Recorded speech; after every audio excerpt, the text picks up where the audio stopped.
Hello everyone. Today, we're diving into something that may seem small but can make a big difference in your English skills: prepositions. Whether it's in, on, at, with. Prepositions help us connect ideas and add meaning to our sentences.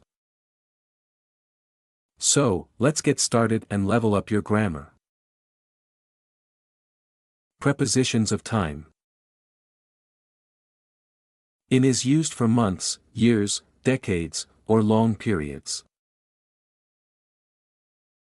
For example, we met in July.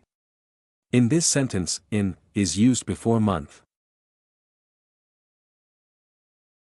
Another example is that she was born in 1995. In this sentence, in is used before year. On is used for days and dates.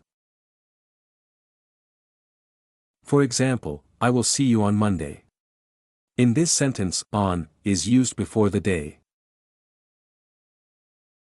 Another example is that the concert is on April 15th. In this sentence, on is used before month.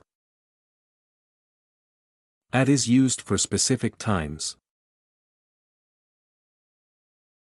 For example, we'll meet at 2 p.m. In this sentence, at is used before a specific time. Prepositions of place.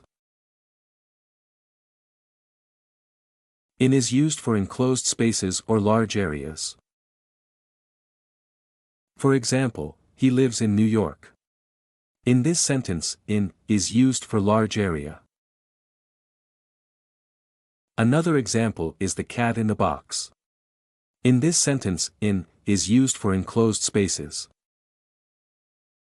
On is used for surfaces.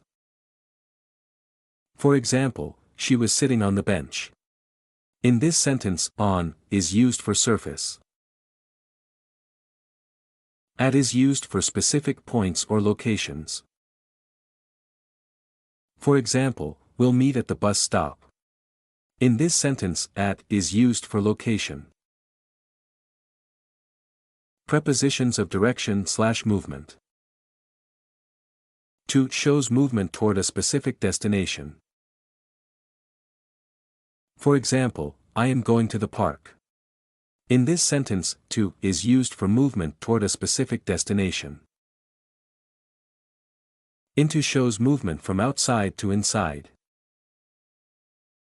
For example, the dog jumped into the pool. In this sentence, into is used for movement from outside to inside. From shows the starting point of movement.